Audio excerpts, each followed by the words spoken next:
Hey, thanks so much for listening to the Ridge Community Church podcast. My name is John. I'm one of the pastors at the Ridge, and our vision is to bring the hope of Jesus into every home.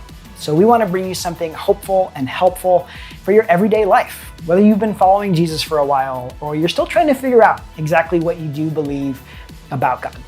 Now, you'll find on this podcast things that'll help with conversations about marriage and parenting and mental health and work, practical things to help you in your faith journey, and a lot more. So whether you're listening to this on your favorite podcast app or you're watching on YouTube, be sure to follow and subscribe so that you don't miss any of the hopeful and helpful conversations. Hey everyone, thanks for listening to this episode of the Ridge Podcast. Today's episode is for all of you parents out there getting ready to send your kids back to school. Studies show that this is one of the most stressful times of year as a parent, which I probably don't have to tell you, but we want to help you get ready for it as you help your kids get ready and adjust to just a very different schedule. So a couple of years ago, I had a great conversation with Tyler and Andrea Volkers as they shared some things that they have started to implement to make the return to school just an easier process. And in this conversation, they're going to talk about establishing new rhythms, preparing for that transition, praying with and for your kids, and a lot more. This is my conversation with Tyler and Andrea. Hi, Tyler and Andrea. Thanks for coming on the Ridge Podcast. Hi, John. John, it is so good to be back. And obviously, you needed to upgrade me a little bit on my invite back because this is, you had to bring Andrea in, and this is her first time on the podcast, any podcast. She is so excited right now. Be front and center. Perfect, Andrea. You can let us know all the great Tyler stories. I'm sure he's just so excited to have you share, and that will just be perfect. All right. Sounds good to me. Okay, so we're heading into August. Are you guys ready for summer to be over? I think I said out loud, I think it was around July 10th. I think I'm summered out right about now.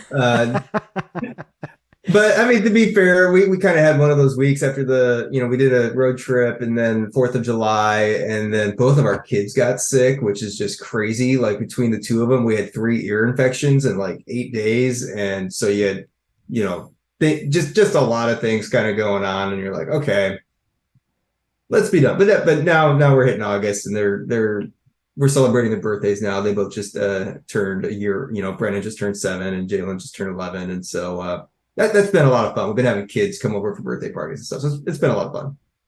What would you say?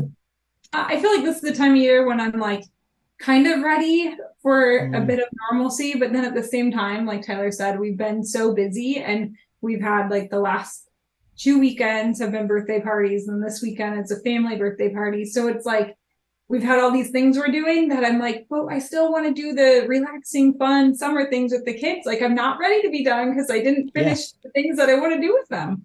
So I'm kind of in between.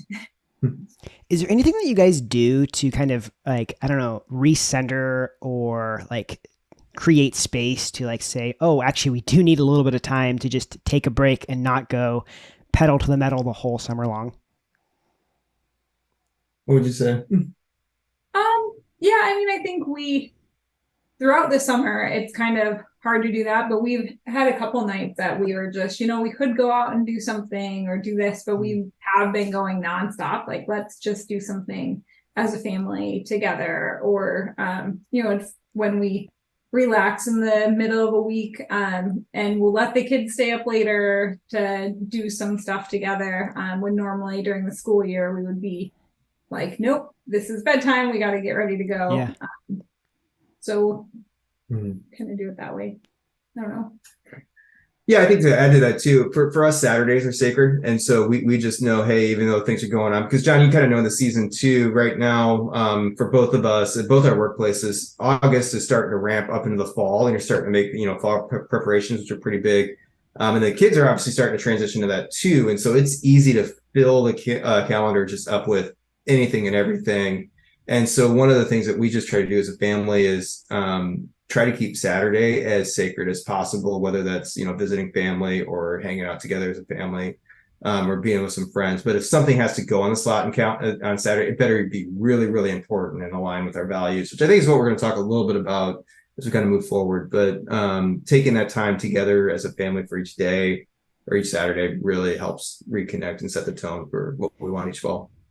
Yeah, I'm curious. How do you protect that day? Is that like you just have to have hard conversations and say no to things? Is that like talking to your kids and say, sorry, I know that there's this birthday party or this event that's happening, but because it's Saturday, we're not going to go to it. What does that look like? For a lot of us, I mean, a lot of times the phrase that I'll just say is I'm not available. I've even gone to the point of saying to some people, hey, I don't even have my phone near me. Which I mean, I do, but I'm just trying to set the examples of, hey, we're just not going to respond at that point. Now, I mean, we'll go to we'll hang with friends, we'll hang out with other family members. We might go to the birthday party. That's a way to reconnect with other people. And John, I'm sure, I know Mark's done some messages, and I've taught him some messages on rest and Sabbath prior that maybe you can even link in the show notes if you'd like. But just really holding on to that to reconnect together as a family for us has just been huge.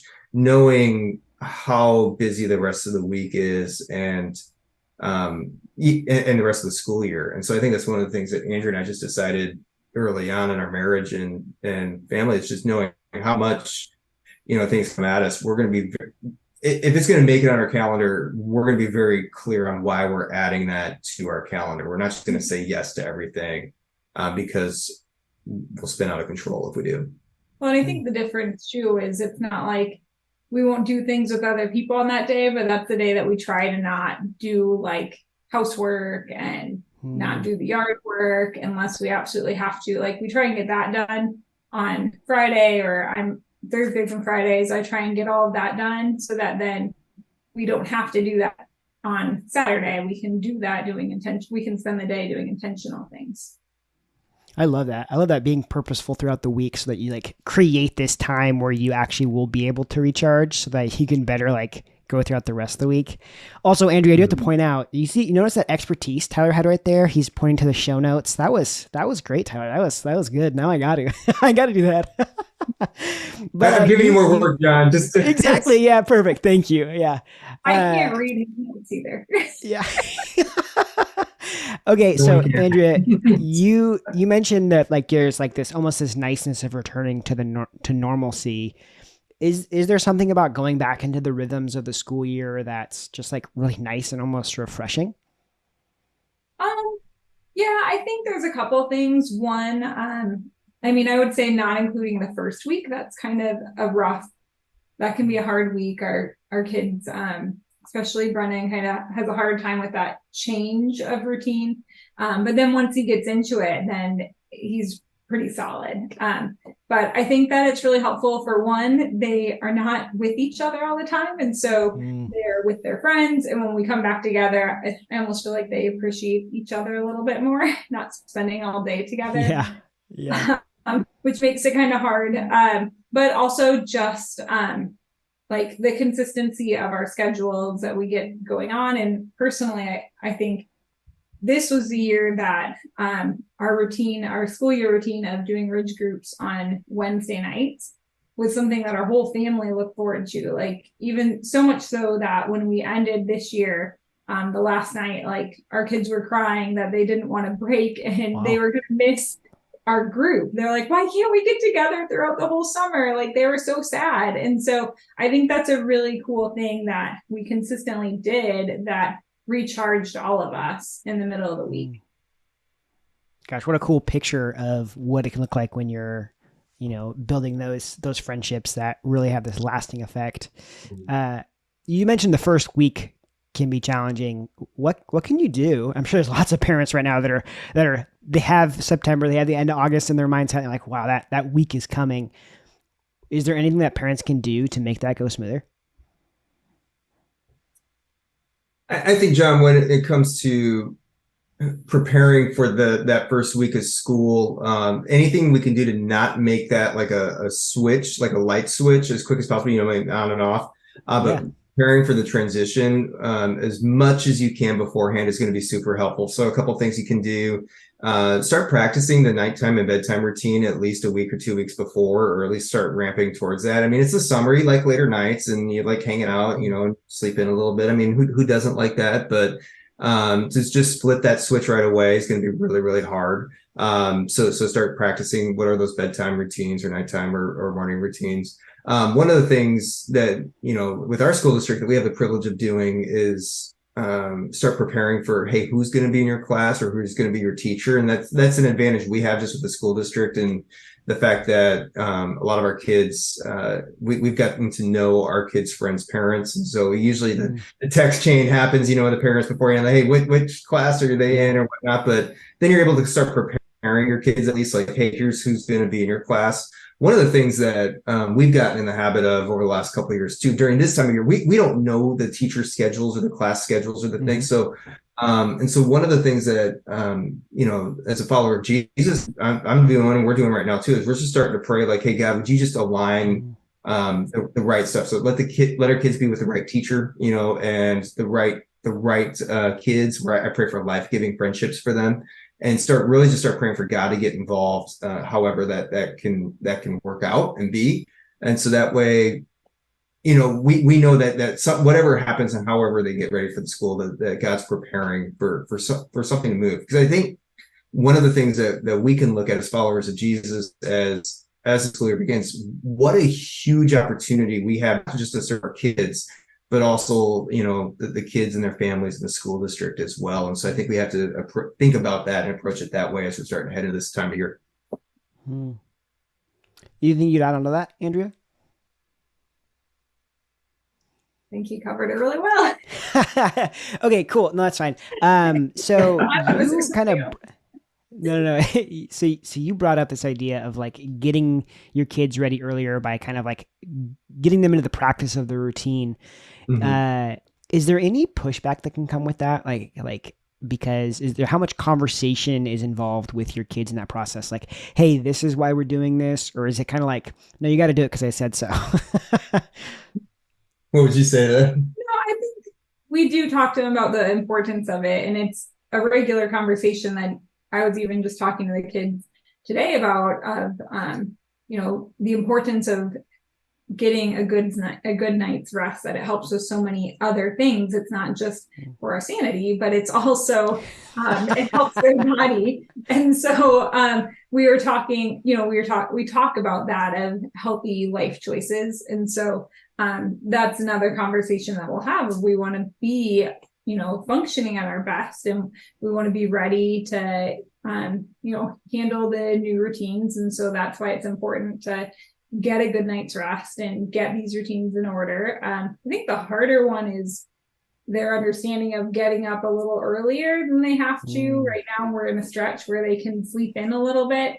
And it's, let's get up and practice that morning routine. And they're like, no, I'll do fine when school starts. I'm like, yeah, but we're still going to practice this. We need to get it right so we're ready to go. But still, I think just helping them to understand the importance of it, because even though they're kids, they can still grasp those concepts. Anything have you guys learned anything that helps with that, like morning, like, no, this is why you should do it? Is there anything that you can do to help either them understand or be more willing to practice? I think they understand, John, as we're talking about it. I mean, they know that, school's coming up, all our kids know that. And there's a variety of feelings and emotions that are going to start coming with that too. So what it will surface as we're practicing, it's not just so, hey, we can have this great, routine or whatnot, all of that's helpful. But now we're starting to also surface, hey, what emotions are they going to start having? What questions are going to start coming up and handing out. And so, some of the anxious thoughts or the worries or the fears. We have a child going into middle school for the first time this year. And so that's going to bring out a lot of different emotions.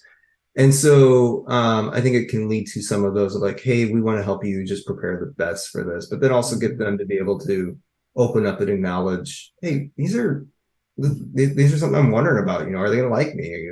How's this going to go? Am I going to remember my lock?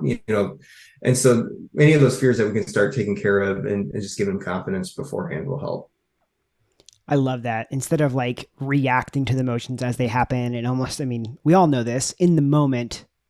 Even as adults, emotions are harder to deal with than if you can like prepare and think through ahead of time. So I'm curious, is there anything Are there resources you guys look at? Are there questions? Do you talk with other people about what their kids are experiencing? How do you learn what to prepare for? You're walking through some things. Well, I think definitely reaching out to other parents that have gone through it or are going through it is very helpful to just get a feel for what they, what to expect. I also think like our school is starting tomorrow, Jalen's going to do a 2-day transition to middle school class. And so it wasn't a requirement, but we decided, no, this is important. We're going to sign her up for it. Take advantage of this resource that the school is doing, that she's going to go 2 days in the morning, and they're going to take them through where their locker is, where all the classrooms are in the school, and they're going to go through how to do their combination and a lot of those things that can be really nerve-wracking. They're going to do it with just a group of 6th graders. And so I think that's one thing that's really helpful that we're going to start doing with Jalen. And then we'll just continue to talk about that up until school starts. Yeah, anything of that, Tyler? Yeah, when we one of the things I think probably you're hearing is we prioritize a lot of conversations, and so one of the things that has been helpful is just trying to be intentional about creating opportunities to have those conversations. So for us, 2 of those significant routines that we just value is our dinner time together and then our bedtime together. And then what are we going to do during those times? And so one of the things that Andrew and I just tried to start honing in on during the mealtime is just even asking some questions of, hey, what did you learn today? Even in the summer. And then how did that make you feel? I'm always trying to kind of follow up with different questions to keep them talking so they can process and share a little bit more about what's going on.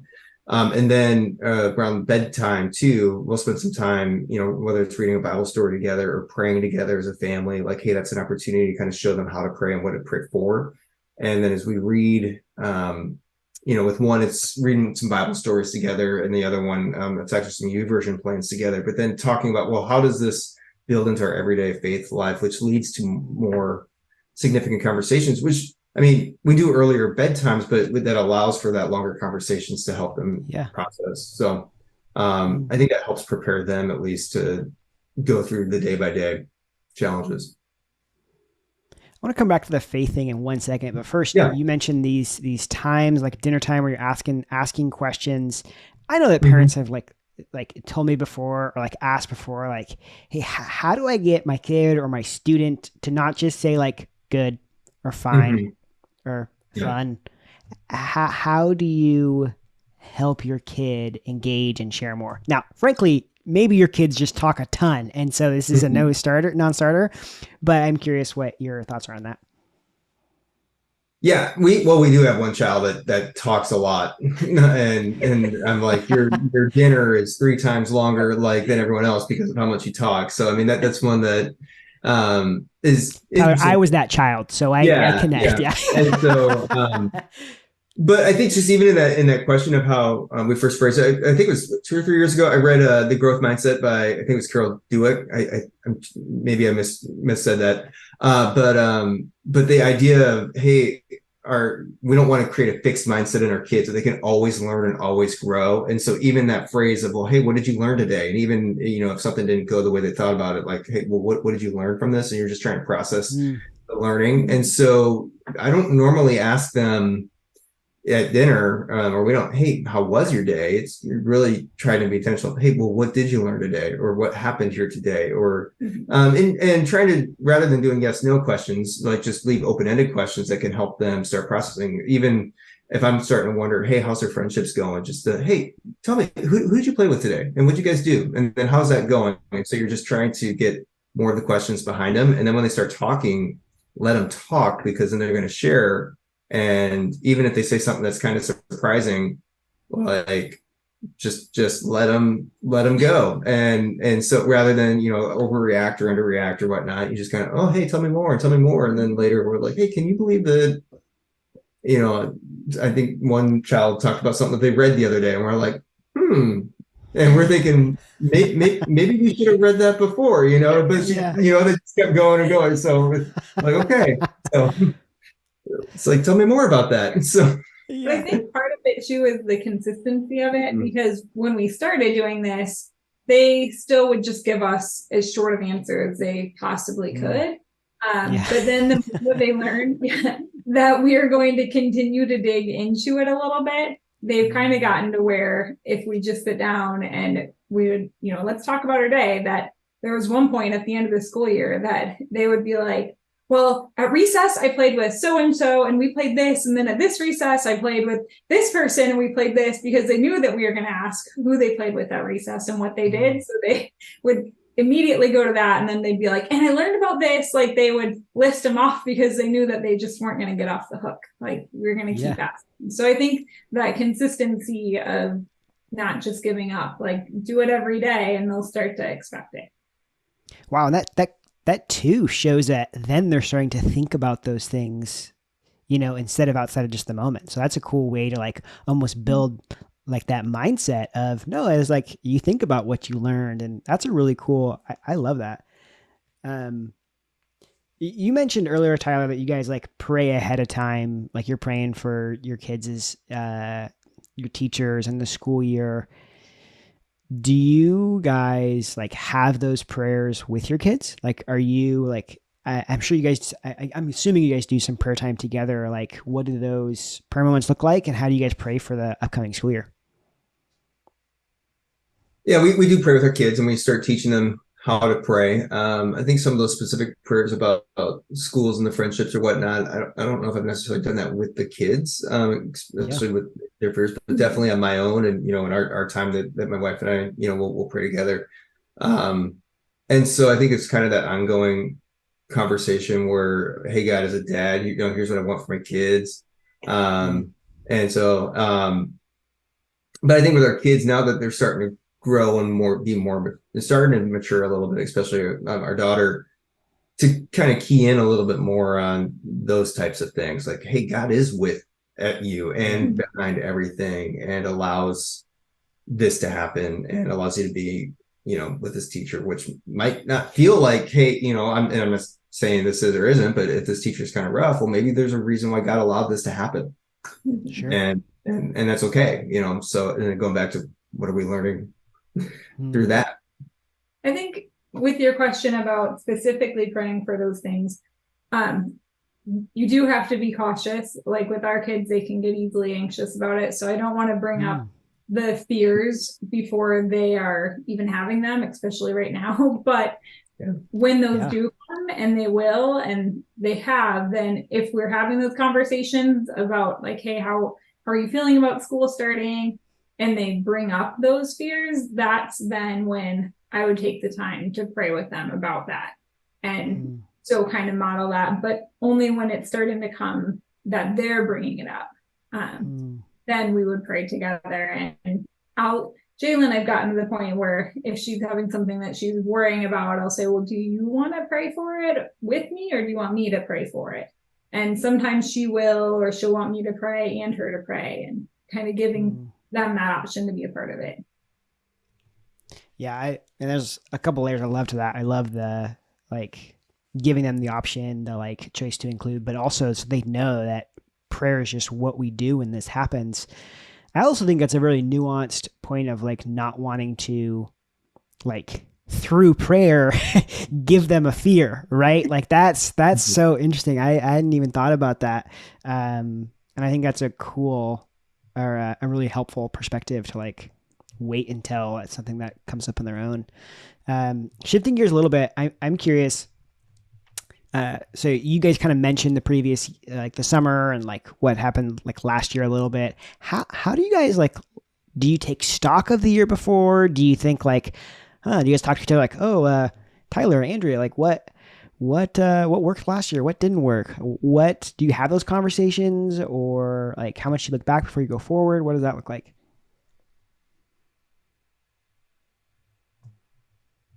We'll have some reflective times almost throughout the week, almost kind of as we go. I mean, I don't think we have a set time throughout the year where we say, hey, let's do this. I mean, can I say, there was one time I thought, hey, we're going to do this. And I'm like, hey, John, I know you and I've worked together, and you've seen, how I've led through, meetings and whatnot, and there's intentions and there's plans, and there's one time where I'm like, hey, let's take some time, let's reflect on this, and I wrote down some questions, and Andrea's like, you're not going to lead me through one of your one-on-ones, and I'm like, okay, so you're right, you're absolutely right, and so I think for us, Thank you, Andrea. That's amazing. it was great, and so. And so I think for us too, it's just like, hey, how do you live in the natural rhythms of being intentional, but then also responding to what's going on us? Like I kind of think of it almost like a ski slalom where, hey, we're going to go with the hills, we're going to reflect on this, but we're also going to be intentional about where we're going to go as well. Yeah. Well, I also think like this year, we are going to have to change a lot of our plan because Jalen's going to start school a whole hour before Brennan. And so this is our first year at two different schools and having maneuver things a bit differently. So what worked last year is not going to work this year because we're going to have to switch it up a little bit.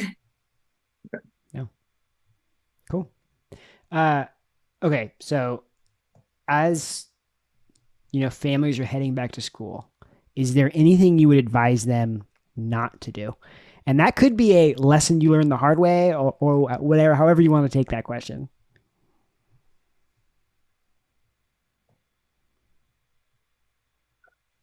I think the natural tendency is just to give into the new school year and just let whatever happens. And I think that's going to be a recipe for just mistakes to happen because culturally, I mean, we know we can fill that calendar full of everything. Then all of a sudden we're stressed, we're broke, and we aren't spending time with each other. Our kids are overwhelmed. We just don't know who one another is. And it can lead to a lot of unnecessary anxiety. And so whatever the plan is and whatever your priorities are, I think it's worth taking some time to reflect on, hey, what do we want out of this year? And then schedule time and schedule your money appropriately to go towards that. Because otherwise, it's spring break and you're wondering what just happened because you just have no idea. You did 20 activities, the kids just kept going, and you didn't see or enjoy any of your time together. So how do you decide what to say no to and what to say yes to? John, I would think it would probably be the latter part of that is, hey, here's what we're going to say yes to. And this is going to be very important for us. And so for us, a couple of the priorities is definitely, hey, we're committed to the Ridge, not just because we're staff at the Ridge, but we're committed to our faith. It's important for us to develop, and so for us, we know Ridge kids, Ridge students is going to be very important. So that's going to be slot one, for them. Obviously, education is very important. So they're going to have to keep up with that. But then, if they have some interest in some sports that they want to do, we might look at, okay, hey, here's what the activity is, then the start time, the end date, the commitment level for it. And let's do this. And if we know that there's friends that are involved and other families that are involved that we're close to, we'll say yes to that. But we look at it through the lens of those types of priorities, just so that way we know this. And then it's not going to be a hindrance to our family because our time together is so valuable. We only get so much. We want to make sure that we can have that together. I'm curious, and I'll pause there because we can cut it out too if we decide not to use this. Do you guys ever disagree on you're having a conversation about a priority for a kid? And I'll let you answer this one first, Andrea. You guys ever disagree and be like, no, I actually think it's important for them to do this or something like that? I can't think of a specific. I mean, we disagree on things, but as far as activities and routines, I don't think we ever. I guess I don't go and do hey, let's sign him up for this. This is what we have to do. I think we have to do this. And then he's like, no, I don't. I'd bring it forward and be like, hey, one of the kids wants to do soccer or something. These are the dates. What do you think? Would this work? And we kind of go at it as it's not really just my choice to make, or it's not the kid's choice to make. It's something that we have to decide as a family if it's something that all works together. Yeah. I don't know. This isn't a disagreement. Your radar for time with extended family is definitely a lot more sensitive than my radar. Meaning, like, she'll be like, "Hey, we haven't seen, their grandparents or whatnot, like 5-6 weeks. We got to figure that out."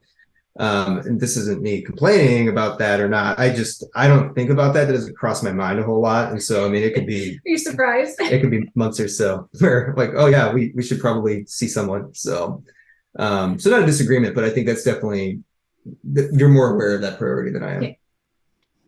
No, I think that brings up a good point in like the fact that like you're parenting as a team, right? And so the areas that one person's more aware of than the other and vice versa, like are super valuable to that discussion. And like you bring up like that deciding as a family, like that just seems like such an important factor. Is that fair?